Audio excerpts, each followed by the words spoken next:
Maagang dumating si Mang Ernesto sa gusali, gaya ng nakasanayan niya araw-araw. Tahimik lang siya, dala ang lumang bag na may laman na pamalit na uniforme at ang paborito niyang mug na bitak-bitak na ngunit maayos pa ring nagagamit. May bahagya ng pagyuko ang kanyang likod at mabagal na ang kanyang mga hakbang, pero hindi iyon hadlang para maging maayos ang trabaho niya. Pagbukas ng pinto sa lobby, sinalubong siya ng malamig na hangin mula sa aircon at ang banayad na tunog ng vacuum na ginagamit ng isa pang janitor. May bahagyang amoy ng kape at floor polish, palatandaan na nagsisimula na ang bagong araw sa opisina. Pumunta agad siya sa janitor's closet para kunin ang kanyang mop, timba at mga panlinis. Maingat siyang naglalagay ng tubig at detergent, parang isang ritual na matagal na niyang ginagawa. Habang naglilinis ng sahig, may ilang empleyado nang dumadaan. Karamihan ay hindi siya pinapansin. Sanay na siya sa ganito. Para sa kanila, isa lang siyang matandang janitor na parte ng background ng opisina. Ngunit para sa kanya, ito ang mundo niya. Sa bawat pagpunas ng mop, sa bawat pag-aayos ng lobby, parang pinipinta niya ang katahimikan sa gitna ng abalang paligid. Hindi mahilig magsalita si Mang Ernesto. Mas gusto niyang nakikinig sa mga kwento at tawanan ng mga tao habang naglilinis sa gilid. May mga pagkakataon na natatawa siya sa sarili kapag naririnig ang maliliit na drama ng opisina, mga usapang sweldo, reklamo sa boss o plano sa weekend. Sa simpleng paraan, nakikilala niya ang bawat isa sa kanilang mga kilos at ugali, kahit hindi niya sila personal na kakilala. Alam niya kung sino ang laging late, sino ang masungit kapag walang kape, at sino ang laging nakangiti kahit pagod. Sa labas ng gusali, tanaw niya ang unti-unting pagdami ng tao sa sidewalk. Bawat isa may dalang kanya-kanyang kwento. Minsan naiisip niya kung gaano karaming taon na ang lumipas simula nang una siyang pumasok dito bilang janitor. Marami nang nagbago, mga bagong mukha, bagong sistema, mas modernong kagamitan. Pero nananatili pa rin siyang tahimik na tagapag-alaga ng kalinisan sa lugar na ito. Para sa iba, simpleng trabaho lang ito. Para sa kanya, tungkulin itong dapat gawin ng maayos at may dignidad. Sa bawat umagang gaya nito, walang nakakaalam na sa likod ng kanyang simpleng uniforme at magaspang na kamay ay may mas malalim na kwento. Hindi niya sinasabi sa kahit sino at wala ring nagtatanong. Marahil iniisip ng lahat na wala nang dapat alamin tungkol sa isang matandang janitor. Ngunit kung may makakausap siyang matagal at handang makinig, baka mabunyag na higit pa siya sa nakikita ng mga mata. Sa ngayon, tahimik lang siyang naglilinis, pinapakinggan ang unti-unting pag-ingay ng opisina at hinihintay ang araw na may magtanong kung sino nga ba talaga siya. Pagsapit ng 9:00, nagsimulang dumagsa ang mga empleyado sa lobby. Ang iba'y abala sa pag-check ng kanilang cellphone habang pumipila sa security. At ang ilan na may nagmamadali patungo sa elevator, hawak ang mainit na kape. Sa gitna ng ganitong abala, may 3 bagong empleyado na tila hindi sanay sa tahimik na kilos ni Mang Ernesto. Sila ay sina Marco, Liza at Jason, pawang nasa maagang yugto pa lamang ng kanilang karera at puno ng kumpiyansa. Mahilig silang magpatawa, pero kadalasan ay sa paraang may kaunting pang-asar sa iba. Nang makita nila si Mang Ernesto na nag-aayos ng mga basurahan malapit sa pinto, nagsimula ang kanilang maliliit na biro. "Uy, Mang Ernesto, baka naman pwede mo akong gawing assistant janitor mo para maka-sideline," sabi ni Marco sabay kindat sa 2 kasama. Nagtawanan sila at si Liza pa'y nagdagdag, "Siguro naman may promosyon din dito, no? Mula sa janitor, pwedeng maging senior janitor." Walang masyadong reaksyon si Mang Ernesto. Tanging bahagyang ngiti lang at patuloy sa ginagawa. Pero tila hindi na kontento ang tatlo. Nang makita nilang may naiwan pang konting alikabok sa gilid ng hallway, tinawag nila ito at tinuro. Mang Ernesto, mukhang may nakaligtaang ka dito.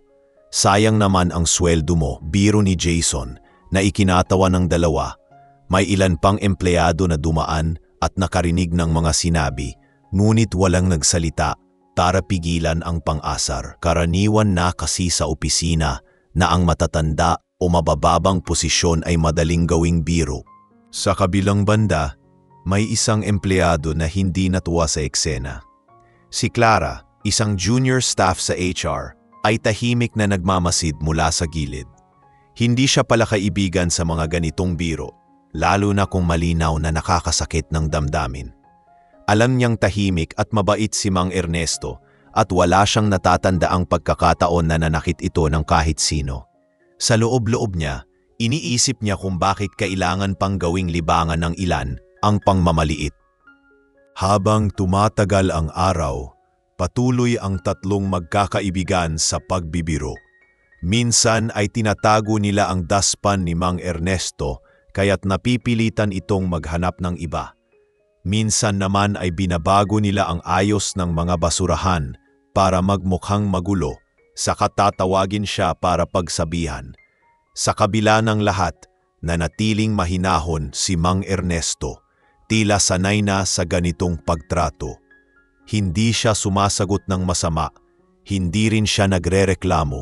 Sa halip, ginagawa niya ang trabaho ng may maayos na disposisyon na para bang walang sinasabi ang mga pamumutya. Sa mga panahong iyon, mas lalo lamang nahalata ni Clara ang dignidad ng matanda. Habang ang iba ay nalilibang sa panlilibak, siya ay nagsimulang mag-isip kung anong kwento ang nakatago sa likod ng katahimikan ni Mang Ernesto. Para sa kanya, may kakaibang bigat ang bawat tingin at bawat simpleng ngiti nito. Parang may mas malalim na dahilan kung bakit hindi siya basta-basta nagagalit o nasasaktan sa harap ng pang-aapi. Hindi niya alam na malapit na ring magkaroon ng pagkakataon na mabuksan ang misteryo sa likod ng taong matagal nang minamaliit sa opisina. Isang umaga, abala si Mang Ernesto sa pagpunas ng sahig sa main lobby. Maaga siyang pumasok para tiyaking malinis ang lugar bago dumating ang mga bisita at empleyado. May suot siyang lumang guwantes at may bitbit na balde ng tubig na bahagyang nanginginig dahil sa bigat. Tahimik lamang ang paligid, tanging tunog ng mop na humahaplos sa marmol na sahig ang maririnig. Ngunit ilang minuto pa lang ang nakalilipas, dumating si Marco na may dalang malaking baso ng soft drinks. May kasama siyang tawanan mula kina Liza at Jason na kapapasok lang din sa opisina. Lumapit si Marco kay Mang Ernesto at walang paalam na ibinuhos ang laman ng baso sa sahig na kakapunas lang ng natanda. O ayan, Mang Ernesto, para mas madali mong mopin, may flavor na. Biro niya, sabay tawanan ang dalawa. Tumalsik ang ilang patak ng malamig na inumin sa pantalon ni Mang Ernesto. Ngunit hindi siya nagpakita ng pagkainis. Bagkus, huminga siya ng malalim, kinuha ang mop at nagsimulang linisin ang malagkit na sahig. Ang buong eksena ay hindi nakaligtas sa cellphone camera ni Liza. Napalihim na kinukuhanan ng video ang bawat kilos nila para ipakita sa kanilang chat group. May ilang empleyado ang nakasaksi at bagamat may ilan na hindi natuwa, walang nangahas magsalita para pigilan ang tatlo. Sa ganitong mga pagkakataon, sanay na si Mang Ernesto na siya mismo ang magpasan ng hiya at gawing normal na lamang ito sa kanya. Pinilit niyang tapusin ang trabaho ng walang reklamo.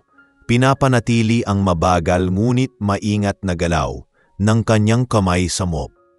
Ang mga mata niya ay nakatuon lamang sa pag-alis ng mantsa sa sahig. Tila walang naririnig mula sa mga taong nagbibiruan sa kanyang paligid. Maya-maya, lumapit si Clara, dala ang maliit na piraso ng basahan. Mang Ernesto, hayaan niyo po akong tumulong. Mahina niyang sabi. Tinanggap ito ng matanda at bahagyang ngumiti. Isang ngiting puno ng pasasalamat at pag-unawa. "Salamat, iha. Pero kaya ko naman. Sanay na ako sa ganito." Tugon niya, habang patuloy sa pagpunas. Napatingin si Clara sa kanya, halatang may halong lungkot at pagtataka. Hindi niya maintindihan kung paanong kaya pa rin nitong maging mahinahon sa kabila ng hayagang pambabastos. Bago umalis si Clara, nagtanong siya, "Mang Ernesto, bakit po parang hindi kayo naapektuhan sa mga biro nila?" Sandali lang siyang tumigil saka sumagot ng mabagal, "Alam mo, iha, sa dami ng taon ko sa mundong ito, natutunan ko na mas mabuting magsipag at maghintay ng tamang panahon. May mga bagay na hindi mo kailangang sagutin sa salita, kundi sa gawa." Hindi na sumagot si Clara, ngunit ramdam niya ang bigat at lalim ng tinig ni Mang Ernesto. Habang naglalakad siya pabalik sa kanyang mesa, naiwan sa isipan niya ang mga salitang iyon. Hindi niya alam na balang araw ay mauunawaan niya ng lubos kung ano ang ibig sabihin ng matanda. Makalipas ang ilang araw, kumalat sa buong opisina ang balitang darating ang pinakamataas na pinuno ng kumpanya mula sa ibang bansa. Ayon sa mga manager, ito ay isang mahalagang pagbisita para inspeksyonin ang operasyon at makita kung maayos ang pamamalakad sa branch na iyon. Agad nagkaroon ng abala sa bawat departamento. Ang HR ay abala sa paghahanda ng presentation. Ang sales team ay nag-aayos ng kanilang quarterly report. At ang maintenance ay may listahan ng mga kailangang ayusin at linisin. Sa gitna ng lahat ng ito, si Mang Ernesto ay tahimik lamang na gumagawa ng kanyang bahagi. Kinagabihan bago ang nakatakdang pagbisita, nagpaiwan siya sa opisina upang tiyakin na walang bahid ng dumi sa lobby, sa hallway at maging sa banyo. Isa-isa niyang sinuri ang bawat sulok, sinisigurong kumikintab ang sahig at walang nakakalat na kahit isang papel. Pinunasan niya ang mga salamin sa pinto, inayos ang mga upuan sa reception area at sinuri ang ayos ng mga halaman sa gilid ng lobby. Wala siyang hinayaang maliitin ang kahit anong detalye.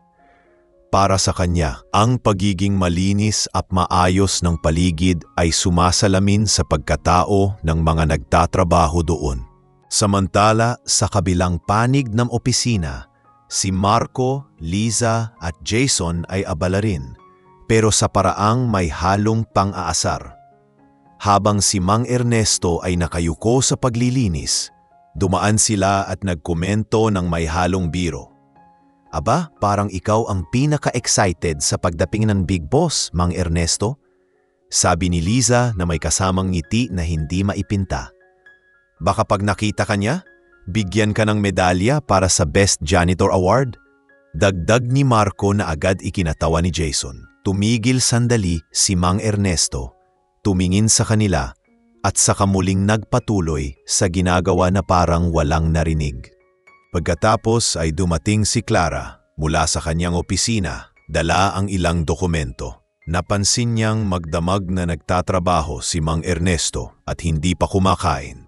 Nilapitan niya ito at inabutan ng maliit na supot ng pandesal at bottled water. "Mang Ernesto, kumain muna kayo kahit konti," sabi niya. Tinanggap ito ng matanda at bahagyang tumangop. "Salamat, Hija, pero ayos lang ako. Mas gusto kong matapos lahat na yon para bukas wala ng problema." Tahimik silang nag-usap sandali at muling naramdaman ni Clara ang kakaibang dedikasyon ng matanda sa trabaho. Pagsapit ng hating gabi, halos tapos na ang lahat ng kailangang linisin. Tumayo si Mang Ernesto sa gitna ng lobby, pinagmamasdan ang paligid na kumikintab sa linis. Ramdam niya ang pagod sa katawan, pero mas malakas ang pakiramdam ng kasiyahan dahil alam niyang maipapakita niya ang pinakamaganda sa darating na araw. Habang pinapatay niya ang huling ilaw at lumalabas ng gusali, hindi niya alam na sa loob lamang ng ilang oras, magbabago na ang takbo ng lahat sa opisina at pati na rin ng kanyang tahimik na buhay. Kinabukasan, puno ng kaba at kasabikan ang opisina. Bawat empleyado ay nakaayos ng maigi, nakasuot ng pormal na damit at halatang pinaghandaan ang araw. May mga nakabantay sa bawat pinto at ang lobby ay punung-puno ng bulaklak at bagong ayos na dekorasyon. Maaga pa lang ay nag-uumpukan na ang mga empleyado sa gilid, nagbubulungan tungkol sa darating na big boss. May ilang nagsasanay pa ng pagbati, may iba namang paulit-ulit na nag-aayos ng necktie o buhok sa salamin. Sa gitna ng lahat ng ito, abala si Mang Ernesto sa pagpunas ng huling bahagi ng sahig malapit sa entrance. Maingat niyang tinitiyak na walang kahit anong mansa o alikabok na makakawala sa kanyang paningin. Habang abala siya, dumating sina Marco, Liza at Jason na halatang tuwang-tuwa sa kanilang nakikitang eksena. "Aba, si Mang Ernesto, parang ikaw ang bida sa araw na to ah," biro ni Marco. "Oo nga," sabad ni Liza. "Baka makita ka ng big boss at gawing mascot ng kumpanya." Humahabpalak sa tawa si Jason at tila hindi nila alintana kung may makakita man sa ginagawa nila. Pinagsama pa nila ang kanilang tawa sa pagsuot ng peking party hat kay Mang Ernesto na parabang isang biro sa kanya. "Ayan, bagay na bagay sa'yo," dagdag ni Marco habang hawak ni Liza ang cellphone at kinukuhanan ng larawan ang eksena. Sa kabila ng lahat, hindi nagpakita ng galit si Mang Ernesto. Tiningnan lang niya ang tatlo, saka inalis ng mahinahon ang sombrero sa kanyang ulo at ipinagpatuloy ang trabaho. Mula sa di kalayuan, napansin ni Clara ang ginagawa ng mga ito at agad siyang lumapit. "Tama na nga kayo," madiin niyang sabi sa tatlo. "Hindi nakakatuwa yan." Saglit silang natahimik, ngunit nagkibit balikat lang at naglakad palayo, tila wala silang pakialam. Lumapit si Clara kay Mang Ernesto at sinabing, "Pasensya na po, Mang Ernesto. Hindi ko talaga maintindihan kung bakit nila ginagawa yan." Mumiti lang ang matanda at mahina niyang tinugon, "Huwag mo nang intindihin, Hija. May oras para sa lahat ng bagay." Paglipas ng ilang minuto, nag-iba ang ihip ng hangin sa lobby nang marinig ang tunog ng mga sasakyang papalapit. Sa labas ng salamin, nakita ng lahat ang konvoy ng mga itim na sasakyan na huminto sa tapat ng gusali. Bumukas ang pinto ng isa sa mga ito at bumaba ang mga lalaking nakaitim na suit at may earpiece, malinaw na mga security personnel. Kasunod nilang bumaba ang isang matikas na lalaki na nasa late 50s, naka-tailored navy suit at may presensya na agad nagbigay ng katahimikan sa paligid. Tahimik na nagmasid ang lahat habang papalapit ito sa entrada. Si Mang Ernesto naman, nakatayo lang sa gilid, hawak pa rin ang mop at timba, walang ideya na sa ilang sandali ay magsisimula na ang pagbabagong magpapatahimik sa buong opisina. Pagkapasok ng matikas na lalaki sa lobby, agad nagsiayos sa mga empleyado. May ilan na yumuko bilang pagbati, may iba namang tahimik lang na nakamasid habang sinusundan siya ng tingin. Sa bawat hakbang niya, ramdam ang autoridad at respeto mula sa paligid. Ngunit bago pa siya makalapit sa reception desk, napahinto siya at napatingin sa gilid kung saan nakatayo si Mang Ernesto. Saglit niyang pinagmasdan ang matanda at saka ngumiti ng maluwang na parabang matagal na silang hindi nagkita. Sa harap ng lahat, lumapit siya kay Mang Ernesto at walang pag-aalinlangan na niyakap ito ng mahigpit. Halatang nagulat ang buong opisina sa eksenang iyon. Ang tatlong nangaapi kanina, hindi makapaniwala sa kanilang nakikita at tila natuyuan ng dugo sa muka. "Papa, bakit hindi mo sinabi na nandito ka?" Malakas ngunit puno ng emosyon na tanong ng lalaki. Lalong lumalim ang katahimikan sa paligid. Napatigil sa paghinga ang karamihan at may ilang napatingin sa isa't isa na parang nagtatanong kung tama ba ang narinig nila. Si Mang Ernesto nakangiti lang habang marahang tinatapik ang likod ng lalaki. "Hindi ko naman kailangan sabihin, anak. Gusto ko lang makita kung kumusta ang lahat dito." Mahina niyang sagot. Sa puntong iyon, tila nawala ang ingay at yabang sa paligid. Lahat ay nakikinig, hindi makapaniwala sa revelasyong umusbong sa harap nila. Lumayo ng kaunti ang lalaki at humarap sa mga empleyado. Para sa mga hindi pa nakakakilala sa kanya, wika niya, "Ito si Ernesto, ang ama ko at ang dating may-ari ng kumpanyang ito bago niya ipamana sa akin." Isang alon ng pagkabigla ang dumaan sa buong opisina. Ang ilang kanina lang ay tumatawa at nanapi sa matanda ay ngayon hindi makatingin ng diretsyo. Si Clara na tahimik lang kanina napangiti at parang naintindihan na ang dahilan kung bakit kakaiba ang dignidad at pagtitimpi ni Mang Ernesto. Habang nakatingin sa kanila ang CEO, dumiretso ang tingin niya kina Marco, Lisa at Jason. Hindi na niya kailangan magtanong kung anong ginawa nila. Kita sa mukha ng tatlo ang hiya at pangamba. "May mga bagay na hindi ko hinahayaan sa opisina ko," mariing sabi ng CEO, at isa na doon ang hindi pagrespeto sa kapwa, anuman ang posisyon nila. Walang nagsalita mula sa tatlo. Ang dating malalakas ang tawanan ay ngayon halos hindi makatingin. Alam nilang ang ginawang biro ay bumalik sa kanila bilang kahihiyan. Sa sulok ng lobby patuloy lang na nakatayo si Mang Ernesto.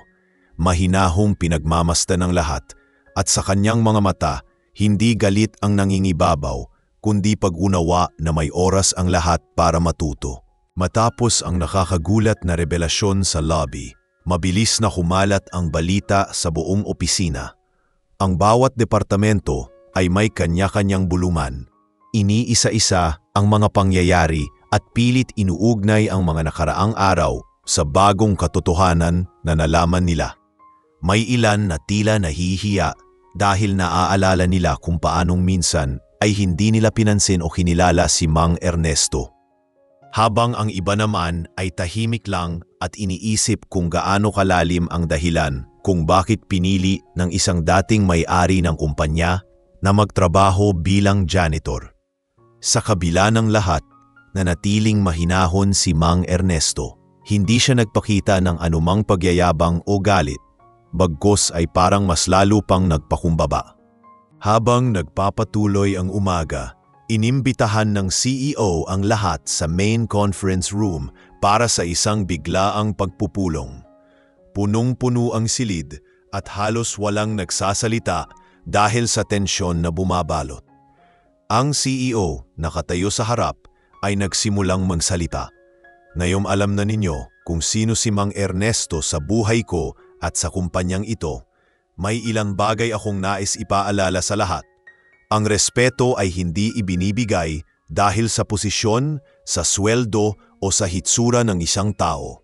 Ibinibigay ito dahil sa pagkatao at sa paraan ng pakikitungo natin sa isa't isa." Tahimik ang lahat at halos marinig ang mahinang tunog ng aircon sa gitna ng kanyang pananalita. Lumingon siya sa kanyang ama na nakaupo sa gilid at ila humihingi ng basbas na magpatuloy. Tumayo si Mang Ernesto, marahang lumapit sa gitna. Sa bawat hakbang niya, nararamdaman ng mga empleyado ang bigat ng kanyang presensya. Hindi dahil sa kapangyarihan o yaman, kundi dahil sa dignidad na dala niya. "Alam ko," panimula niya, "na sa tingin ng iba, ako ay isang ordinaryong janitor lamang. At sa totoo lang, hindi ako nasasaktan doon.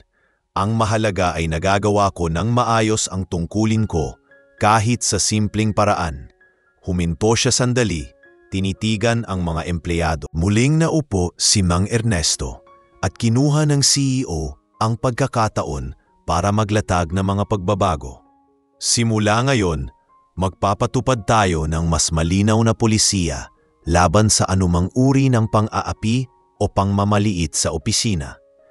Hindi ko pahihintulutan na may mawalan ng dignidad dito, anuman ang posisyon o estado nila sa buhay.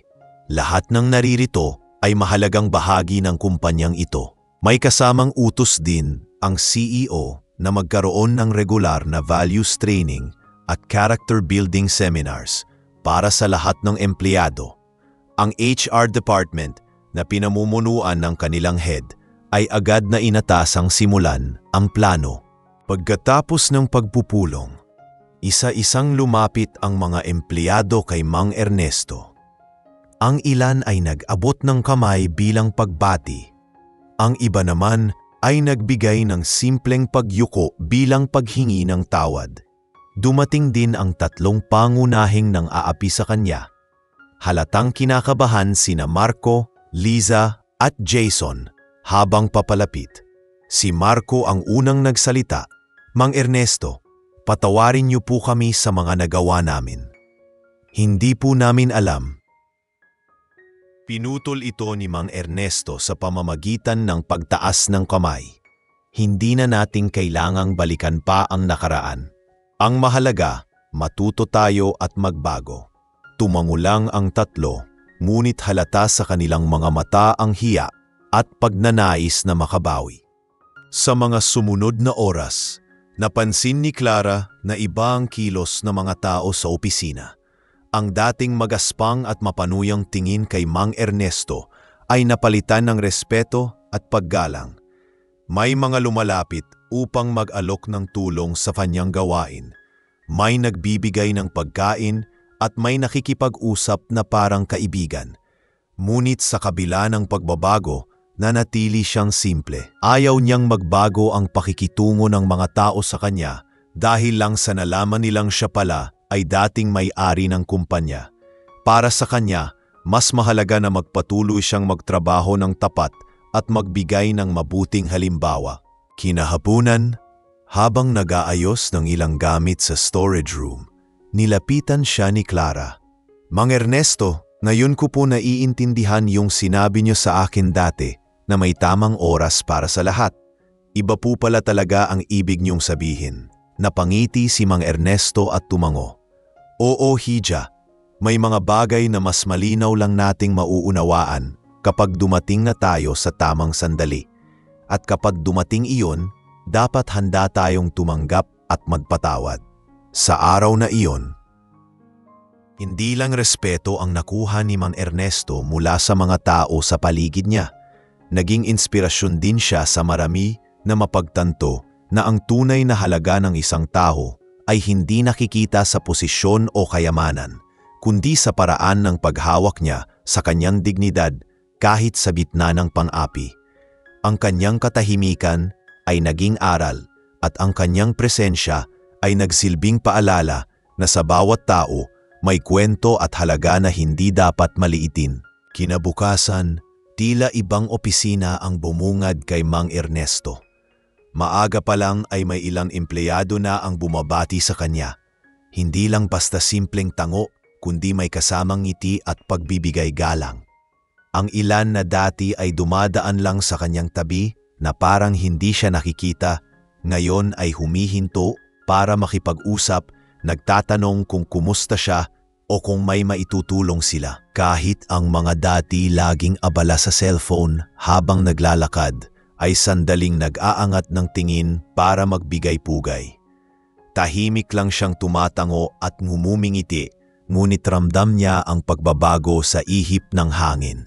Sa kalagitnaan ng araw, muling nagdaos ng maikling pagpupulong ang CEO kasama ang lahat ng department heads at ilang piling empleyado, kabilang na si Clara at mismong si Mang Ernesto. Sa pulong na iyon, ipinaliwanag ng CEO kung paano niya nais na magpatuloy ang pagbabago ng kultura sa loob ng kumpanya. Hindi sapat na tumigil lang tayo sa paghingi ng tawad o pagtanggap ng pagkakamali. Sabi niya, kailangan nating tiyakin na mula sa mga gwardya hanggang sa pinakamataas na opisyal, lahat ay may pantay na pagtrato at respeto. Idinagdag din niya na nais niyang magkaroon ng mas bukas na komunikasyon sa lahat ng antas at parte ng plano ay ang pagbibigay ng regular na feedback sessions kung saan kahit ang mga rank and file ay may boses sa pagpapabuti ng sistema. Tahimik lang si Mang Ernesto habang nakikinig, pero pansin ni Clara ang bahagyang pag-angat ng kilay niya at maliit na ngiti na tila ba masaya siya sa naririnig. Nang siya ay tanungin ng CEO kung may nais siyang idagdag, simple lang ang kanyang sinabi. Kung gusto natin ng mas maganda at mas masayang lugar na pinagtatrabahuhan, Magsisimula ito sa kung paano natin tinatrato ang isa't isa kapag walang nakakakita. Walang nagsalita pagkatapos. At tumango na lang ang CEO bilang tanda ng pagsang-ayon.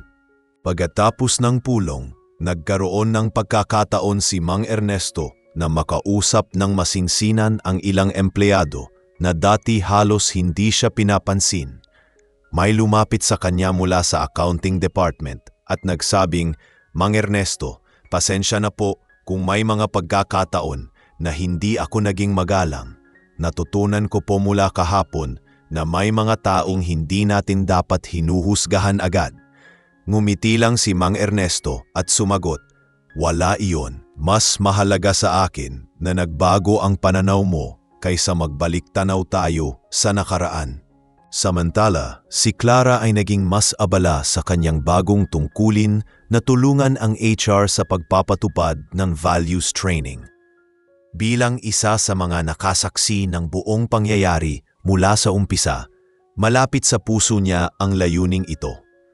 Madalas niyang makausap si Mang Ernesto sa oras ng tanghalian at doon niya nadidiskubre ang maliliit ngunit makabuluhang kwento mula sa buhay ng matan. Sa mga sumunod na araw, unti-unting nagpakita ng pagbabago ang tatlong dati nang aapi sa kanya.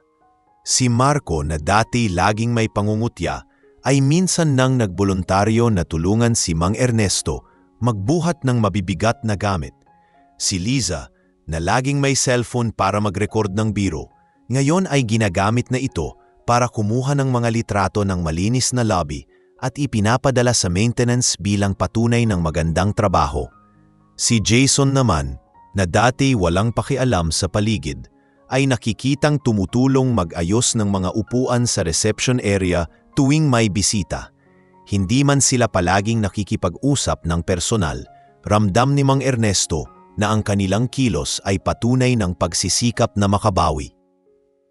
Isang hapon, habang pauwi na ang karamihan at tahimik na ang opisina, napadaan ang CEO sa lobby at nakita ang ama niyang naglilinis pa rin. "Pa, hindi mo na kailangang gawin yan," sabi niya habang lumalapit. "Alam ko," sagot ni Mang Ernesto, "pero mas gusto kong manatiling bahagi ng simpleng gawain.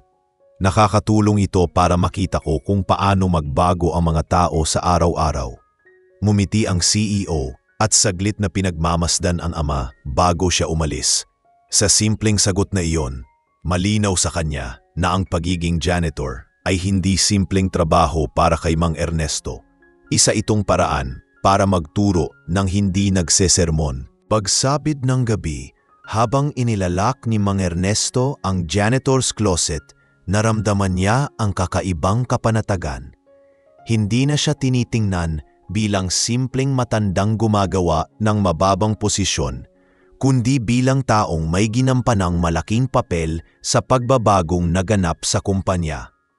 At kahit alam niyang may malayo pang tatahakin ang lahat para maging perpekto ang kultura sa lugar na iyon, nasisiguro niyang nagsimula na ang mahalagang unang hakbang. Sa isip niya, ang bawat araw mula ngayon ay pagkakataon para ipakita na kahit sa pinakamatahimik na paraan, may kapangyarihang magpabago ng buhay ang respeto at kabutihan. Makalipas ang ilang linggo, mula nang mabunyag ang katotohanan tungkol kay Mang Ernesto, mas lalong lumalim ang respeto sa kanya ng mga empleyado. Hindi lang siya basta nakikita bilang ama ng CEO, kundi bilang isang huwarang tao na nagpamalas ng pambihirang tiyaga at kababaang loob. Sa kabila ng bagong panitingin sa kanya, nanatili siyang simple at patuloy pa rin sa kanyang gawain, bagamat mas madalas na siyang inaabutan ng tulong mula sa iba. Ngunit sa likod ng mga ngiti at magagandang pagbati, may nagtatanong pa rin sa kanilang isipan kung bakit niya pinili ang maging janitor kung siya pala ay dating may-ari ng kumpanya. Isang araw, inimbitahan ng CEO ang buong kumpanya sa isang espesyal na pagtitipon sa main hall. Ipinahayag niya na gusto niyang marinig mismo ng lahat ang kwento ng kanyang ama. Hindi ito isang sapilitang pagdalo, ngunit halos lahat ay naroon, kasama ang mga gwardya, utility staff at mga empleyado mula sa bawat departamento. Tahimik na naupo si Mang Ernesto sa harap at sa tabi niya ay nakaupo ang kanyang anak na CEO. Nang magsimula na ang programa, tumayo ang CEO at nagsalita. Marami sa inyo ang nagtatanong kung bakit pinili ng ama ko ang magtrabaho dito bilang janitor, kahit siya mismo ang nagtatag ng kumpanyang ito. Ngayon, maririnig natin ang sagot mula sa kanya mismo. Tumayo si Mang Ernesto at marahang lumapit sa entablado. Sa bawat hakbang niya, ramdam ang interes ng lahat at halos walang gumagalaw habang naghihintay sa kanyang sasabihin. Huminga siya ng malalim bago magsimula. Nang ipamana ko ang kumpanyang ito sa aking anak, hindi ibig sabihin noon ay tuluyan na akong magpapaalam. Gusto kong malaman kung ano ang totoong kalagayan dito mula sa pananaw ng mga taong nasa ibaba ng hagdan ng organisasyon. Sa posisyon ko noon bilang may-ari, madalas ay ipinapakita sa akin ang magagandang bahagi lamang. Pero gusto kong makita ang totoo, maramdaman ang dinaranas ng mga empleyado sa araw-araw. Ipinaliwanag niya na sa loob ng halos 1 taon bago siya pumasok bilang janitor, pinag-aralan niya kung paano niya maisasagawa ang plano. Ayaw niyang malaman ng kahit sino ang kanyang tunay na pagkakakilanlan dahil baka mag-iba ang kanilang ugali sa kanya. Ang respeto, kapag pinilit o dahil lang sa takot, ay walang halaga. Ang gusto ko ay makita kung sino talaga ang marunong rumespeto kahit walang nakatingin, dagdag niya. Habang nagsasalita, napansin niyang may ilang nakayuko at halatang nahihiya, lalo na ang mga nakagawa ng hindi maganda sa kanya noon. Ibinahagi rin ni Mang Ernesto na marami siyang natutunan mula sa mga simpleng usapan sa pantry, sa mga reklamo na naririnig niya habang naglilinis, at sa mga kilos ng mga empleyado tuwing walang boss na nakamasid. Nakita niya kung sino ang tunay na masipag, sino ang laging handang tumulong, at sino ang mabilis manghusga. Hindi lahat ng taong mababa ang posisyon ay walang kaalaman o halaga.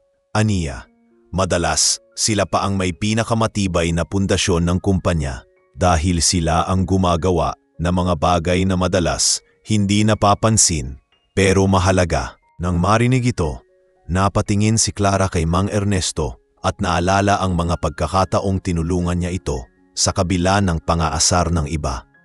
Hindi niya alam noon kung gaano kahalaga ang simpleng pagtulong, pero ngayon ay malinaw na sa kanya.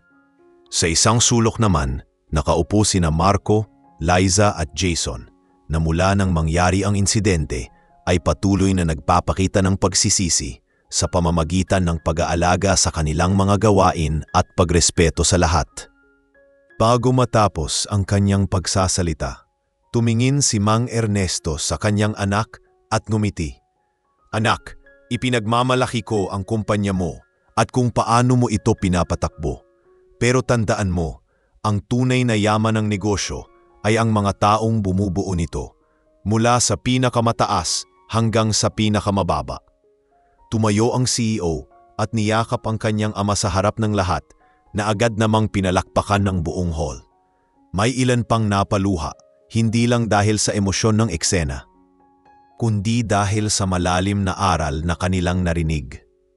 Pagkatapos ng pagtitipon, maraming empleyado ang lumapit kay Mang Ernesto para magpasalamat. May mamagsabing binago ng kanyang kwento ang kanilang pananaw sa trabaho. May iba namang nagsabing magiging mas maingat na sila sa pakikitungo sa kapwa. Sa araw na iyon, naging malinaw sa lahat na ang presensya ni Mang Ernesto sa kumpanya ay hindi lamang para maglinis ng sahig o mag-ayos ng gamit. Nandiyan siya para magturo, hindi sa pamamagitan ng utos o sermon, kundi sa pamamagitan ng halimbawa at tahimik na impluwensya. At sa tahimik na paraan, nagsimula na rin niyang baguhin ang paraan ng pag-iisip ng bawat isa sa lugar na iyon. Makalipas ang ilang araw mula sa pagtitipon kung saan ibinahagi ni Mang Ernesto ang kanyang buong kwento, Muling bumalik sa normal ang takbo ng opisina, ngunit ramdam pa rin ang mabigat na epekto ng kanyang mga salita. Ang dati ingay ng mga tsismis at malalakas na tawanan na may halong pangmamaliit ay napalitan ng mas magaan at magalang na pag-uusap. Gayunpaman, para sa ilan, lalo na kina Marco, Lisa at Jason, may natitirang bigat sa kanilang dibdib. Alam nilang hindi mabubura ang ginawa nila at kahit tinanggap ni Mang Ernesto ang kanilang paghingi ng tawad, may bahagi pa rin sa kanila na gustong patunayan na kaya nilang magbago. Isang umaga, habang nag-aayos si Mang Ernesto ng mga bagong linis na basahan sa storage room, lumapit ang tatlo sa kanya. Wala ang dati nilang kumpiyansang kilos at halata ang pag-aalangan. Mang Ernesto, panimula ni Marco, gusto lang po naming ulitin ang paghingi ng tawad. Hindi sapat ang pasensya na sinabi namin dati. Nais naming makabawi sa inyo. Sumang-ayon si Liza. Alam namin na hindi basta-basta mawawala ang hiya sa ginawa namin, pero handa po kaming gumawa ng kahit anong makakatulong para mapakita na seryoso kami sa pagbabago. Tahimik lang si Mang Ernesto sa ilang sandali bago ngumiti. Kung gusto nyo talagang makabawi, hindi sa akin kayo dapat bumawi. Sa mga taong hindi nyo napapansin noon, sa mga tahimik na nagtratrabaho gaya ko, doon kayo magsimulang magbigay ng respeto. Mula noon, nagsimula ang tatlo na magpakita ng mabuting halimbawa. Kapag may utility staff na nagbubuhat ng mabibigat, sila mismo ang lumalapit para tumulong. Sa tuwing may bagong empleyado, sila na ang unang nagbababala na walang lugar para sa pang-aapi sa opisina. Hindi naging madali ang pagbabago ng kanilang reputasyon. Isang hapon, habang abala ang lahat sa kani-kanilang trabaho, ipinatawag ng CEO ang lahat ng empleyado sa lobby. Nagtataka ang marami kung ano ang okasyon at lalo silang nagulat nang makita si Mang Ernesto na kasama ng kanyang anak sa harap. May gusto lang akong ipahayag sa inyo, wika ng CEO. Mula sa araw na ito, binibigyan ko si Mang Ernesto ng titulong Honorary Chairman ng kumpanya. Hindi lang dahil siya ang nagtatag nito, kundi dahil sa kanyang naging huwarang halimbawa sa atin lahat. Nagpalakpakan ang lahat at halatang natuwa at naantig sa balita. Ngunit bago matapos ang pagtitipon, muling nagsalita si Mang Ernesto. Salamat sa karangalang ito, pero gusto kong ipaalala sa lahat na ang tunay na sukatan ng ating halaga ay hindi ang titulo o posisyon. Ang respeto at tiwala ay nakukuha sa pamamagitan ng ating gawain at kung paano natin tinatrato ang ibang tao. Muling bumalot ang katahimikan sa paligid at sa mga sandaling iyon, malinaw na naiintindihan ng lahat ang mensahe niya. Pagkatapos ng okasyon, nilapitan siya ng ilang empleyado para magpasalamat. Isa sa mga ito ay isang bagong utility staff na nagsabi, Mang Ernesto, malaking bagay po sa amin na may tulad ninyo na nagbibigay halaga sa aming trabaho. Dati po parang wala lang kami sa mga tao dito, pero ngayon ramdam naming bahagi kami ng pamilya. Mumiti si Mang Ernesto at marahang tinapik ang balikat ng lalaki. Tandaan mo, iho, walang maliit na trabaho kung ito ay ginagawa ng may. Sa mga sumunod na araw, mas naging bukas ang komunikasyon sa loob ng kumpanya. Ang dating mahigpit at minsan malamig na relasyon sa pagitan ng mga departamento ay unti-unting lumambot. May mga empleyado na ngayon ay bumabati sa isa't isa sa umaga kahit hindi magkakilala. Ang mga maliliit na pagtutulungan gaya ng paghabot ng kape o pag-aalok ng tulong sa simpleng gawain ay naging karaniwan na. Para kay Mang Ernesto, iyon ang pinakamasayang bahagi ng lahat ng nangyari. Makita na unti-unting nabubuo ang kultura ng respeto na matagal na niyang pinapangarap. Isang gabi, habang palabas na siya ng opisina, tumigil si Mang Ernesto sa may pintuan at tumingin sa loob. Kita niya ang ilang empleyado na nagtutulungan mag-ayos ng mga mesa para sa isang event kinabukasan. May mga tawa at kwentuhan at wala na ang dating pagkakabahabahagi. Sa tahimik na sandaling iyon, napangiti siya at naisip na marahil sa kabila ng lahat ng pinagdaanan, sulit ang bawat araw na nagpakumbaba siya. Dahil sa huli, hindi lang siya basta janitor o dating may-ari ng kumpanya. Isa siyang naging gabay at inspirasyon para sa lahat. Mula nang hirangin si Mang Ernesto bilang honorary chairman, nagkaroon ng malinaw na pagbabago sa loob ng kumpanya. Hindi na lamang ito basta isang lugar kung saan nagtatrabaho ang mga tao para kumita, kundi isa ng komunidad na may mas malalim na ugnayan. Ang bagong polisiya laban sa pang-aapi at pangmamaliit ay mahigpit na ipinatutupad at regular na idinaraos ang values training. Ngunit higit sa lahat, ramdam ng bawat isa na ang pagbabagong iyon ay nagsimula hindi sa mga patakaran, kundi sa halimbawa ng isang matandang lalaking dati ay hindi pinapansin. Ang presensya ni Mang Ernesto sa opisina, kahit hindi na siya obligadong pumasok araw-araw, ay nagsilbing paalala sa lahat na walang posisyon o titulo ang mas mataas kaysa sa kabutihan at respeto. Sa isang Lunes ng umaga, ipinatawag ng CEO ang buong kumpanya para sa isang anunsyo. Nakapaskil sa likod ng entablado ang malaking tarpulin na may nakasulat na One Company, One Family. Ipinahayag ng CEO na magsisimula sila ng isang internal program kung saan pipiliin ang mga empleyado na magsisilbing culture ambassadors, mga taong magsusulong ng respeto at malasakit sa kapwa sa loob ng opisina. Isa sa mga unang inirekomenda ng HR ay si Clara dahil sa kanyang pagiging matatag na kakampi ni Mang Ernesto mula pa noong una. Nang marinig ito, bahagyang napangiti si Mang Ernesto at pumango bilang tanda ng pagsang-ayon. Kasama rin sa plano ang pagbibigay ng mas malaking boses sa mga taong nasa mababang posisyon sa organisasyon. May mga buwanang pagpupulong kung saan maaaring magsalita ang mga utility staff, security guard at iba pang rank and file para magbahagi ng kanilang karanasan at suhestyon.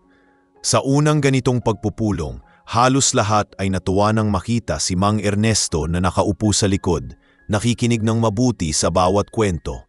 May isang gwardiya na nagsabi, "Dati po, pakiramdam namin wala kaming karapatan na maglabas ng opinyon. Ngayon parang isa na kaming tunay na bahagi ng kumpanya." Hindi na nagsalita si Mang Ernesto, ngunit sa loob-loob niya, iyon ang eksaktong pagbabago na matagal na niyang hinangad. Habang mas lalong lumalago ang programang ito, napansin ng mga empleyado na pati ang mga dating tahimik at hindi halos kumakausap ng iba ay unti-unti nang nagiging bukas. Ang mga simpleng pagkilos ng kabutihan gaya ng pagbukas ng pinto para sa iba o pag-aabot ng dokumento ng may ngiti ay naging normal na. Maging ang tatlong dating nang aapi kay Mang Ernesto ay naging mas aktibo sa mga proyektong pangkomunidad ng kumpanya. Si Marco ay madalas nang sumasali sa volunteer work sa labas ng opisina. Si Liza ay nagsimulang mag-organisa ng charity drives, at si Jason naman ay naging isa sa mga mentor ng bagong batch ng empleyado. Laging inuuna sa kanyang pagtuturo ang kahalagahan ng respeto. Isang araw, habang nasa lounge area si Mang Ernesto at umiinom ng kape, lumapit ang CEO sa kanya. "Pa," sabi niya, "nakikita mo ba kung gaano kalayo na ang narating ng kumpanya mula noong una kang pumasok dito bilang janitor?" Tumango lang si Mang Ernesto at numiti. "Oo anak, pero tandaan mo, ang ganitong pagbabago ay kailangan laging alagaan. Kapag nakalimutan ng mga tao ang pinagmulan nito, mawawala rin." Sumang-ayon ang CEO at nangakong ipagpapatuloy ang mga programang nasimulan. Sa parehong araw na iyon, dumaan si Clara para ibalita na ang unang batch ng Culture Ambassadors ay opisyal nang magsisimula sa kanilang mga proyekto. Inalok niya si Mang Ernesto na maging honorary advisor ng grupo. Mas magiging makabuluhan po ito kung kayong mismo ang maggagabay sa amin, sabi niya. Hindi na nagdalawang isip si Mang Ernesto at tinanggap ito. Sa sumunod na mga linggo, nagsimula siyang dumalo sa mga pagpupulong ng grupo, nakikinig sa kanilang mga ideya at nagbibigay ng simpleng payo. Madalas niyang sabihin, kapag gumagawa kayo ng kabutihan, hindi kailangang malaki. Basta totoo at taos sa puso, sapat na iyon para mag-iwan ng marka. Habang lumilipas ang mga buwan, napansin ng lahat na mas dumami ang mga proyektong para sa kapakanan ng mga empleyado at komunidad. Nagkaroon ng libreng medikal na konsultasyon para sa lahat, mga seminar para sa personal na pag-unlad, at mga aktibidad na naglalapit sa mga tao mula sa iba't ibang departamento. Sa bawat isa sa mga kaganapang ito, madalas ay naroon si Mang Ernesto. Minsang nasa gilid lang at tahimik na nanonood, minsan naman ay aktibong nakikilahok. At sa bawat pagkikita nila ng mga empleyado, ramdam pa rin ang respeto at paghanga sa kanya, hindi lang dahil sa kanyang nakaraan bilang may-ari, kundi dahil sa patuloy niyang pagiging mabuting halimbawa. Sa huling bahagi ng taon, ginanap ang isang malaking year-end gathering ng kumpanya. Ipinakita sa isang maikling video ang mga nangyaring pagbabago sa opisina, mula sa unang araw na dumating si Mang Ernesto hanggang sa kasalukuyan. Maraming natuwa, may ilan ding napaluha. Nang tawagin siya sa entablado para magsalita, saglit lang siyang tumingin sa mga tao at nagsabi, "Maraming salamat sa pagpapahalaga sa akin. Pero tandaan ninyo, hindi lang ako ang kwento dito. Ang bawat isa sa inyo ay may kakayahang magpabago sa paligid sa pamamagitan ng paraan ng pakikitungo ninyo sa isa't isa." Sa palakpak at pagtayo ng lahat, malinaw na ang mga salitang iyon ay tumagos sa kanilang puso at naging pangako nilang hindi makakalimutan. Pagsapit ng bagong taon, mas naging malinaw ang epekto ng presensya ni Mang Ernesto sa kumpanya. Hindi na lang siya nakikita bilang dating may-ari o bilang honorary chairman, kundi bilang simbolo ng pagbabago at inspirasyon. Sa bawat sulok ng opisina, may makikitang maliliit na senyales ng kanyang impluwensya. Mga empleyadong nagtutulungan sa halip na magbangayan, mga ngiting hindi pilit, at mga simpleng kilos ng paggalang na dati ay bihira lamang makita. Kahit sa mga kliyente at bisita, ramdam ang maaliwalas sa kapaligiran, at madalas ay nagtatanong sila kung paano nagawa ng kumpanya na magkaroon ng ganitong kultura. Isang umaga, habang tahimik na nag-aayos si Mang Ernesto ng ilang lumang gamit sa storage room, nilapitan siya ni Clara. May dala itong maliit na kahon na may nakabalot sa loob. "Mang Ernesto," sabi niya, "ito po ay regalo mula sa lahat ng empleyado. Gusto naming pasalamatan kayo sa lahat ng naituro ninyo sa amin." Nang buksan ni Mang Ernesto ang kahon, nakita niya ang isang simpleng plake na may nakaukit na mga salita. "Sa taong nagturo sa amin na ang tunay na yaman ay nasa respeto at kabutihan." Napangiti siya at sandaling natahimik, marahang hinaplos ang plake na para bang pinapahalagahan hindi lang ang bagay kundi ang kahulugan nito. Kinahapunan, muling ipinatawag ng CEO ang lahat sa lobby para sa isang maikling programa. Hindi alam ng karamihan kung ano ang dahilan, at maging si Mang Ernesto ay walang ideya. Nang magsimula na ang pagtitipon, sinabi ng CEO, "Ngayong araw, nais naming kilalanin hindi lamang ang kontribusyon ni Mang Ernesto bilang dating may-ari, kundi bilang haligi ng ating kumpanya sa aspeto ng pagpapakatao." Ipinahayag niya na mula sa araw na iyon, ipapangalan sa kanya ang bagong training center ng kumpanya, isang lugar para sa patuloy na edukasyon at pagpapabuti ng lahat ng empleyado. Tinawag nila itong Ernesto Values and Leadership Center. Tumayo si Mang Ernesto at lumapit sa harap bahagyang naiiling na parang hindi makapaniwala sa karangalang ibinibigay sa kanya. Hindi ko alam kung karapat-dapat ako sa ganito, wika niya. Pero kung may isa akong hiling, ito ay na sana patuloy ninyong alagaan ang kultura ng respeto at malasakit sa isa't isa. Huwag ninyong hayaang mawala ito kahit wala na ako rito. Ang mga salitang iyon ay tumimo sa lahat ng naroroon at marami ang napaisip kung gaano kalalim ang binago ng matanda sa kanilang mga buhay. Makalipas ang ilang araw, opisyal nang binuksan ang Ernesto Values and Leadership Center. Dinaluhan ito ng buong kumpanya at maging ang ilang dating empleyado na matagal nang umalis ay bumalik para magpasalamat. May mga larawan ni Mang Ernesto sa dingding, hindi bilang may-ari na nakasuot ng mamahaling kasuotan, kundi bilang simpleng janitor na may hawak na mop at ngiti sa labi. Para sa kanya, iyon ang pinakamagandang representasyon ng kanyang buhay. Hindi ang mga titulo, kundi ang alaala ng panahong pinili niyang maging tahimik na saksi sa tunay na ugali ng mga tao. Sa mga sumunod na buwan, patuloy na nakikita si Mang Ernesto sa opisina paminsan-minsan. Minsan ay makikipagkwentuhan siya sa mga bagong empleyado.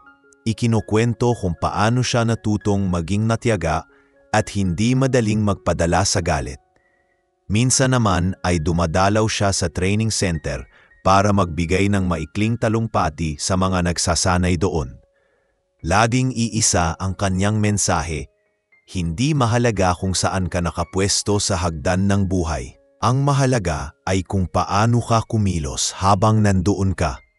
Isang hapon, habang papalubog ang araw at unti-unting nababalot ng kahel na liwanag ang labi, tumigil si Mang Ernesto sa gitna at minasdan ang paligid.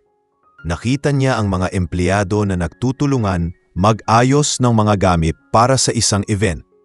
Nagtatawanan at nagbibiruan nang walang bahid ng panlilibak o pangmamaliit. Sa kanyang puso, alam niyang nagtagumpay siya sa kanyang tahimik na layunin. Ang dating lugar na puno ng tensyon at hindi pagkakaunawaan ay ngayon ay naging tunay na komunidad. Bago siya umalis, lumapit ang CEO sa kanya at sabing, "Pa, salamat sa lahat. Hindi magiging ganito ang kumpanyang ito kung hindi mo pinili na magpakumbaba at ipakita sa amin kung ano ang tunay na kahulugan ng respeto."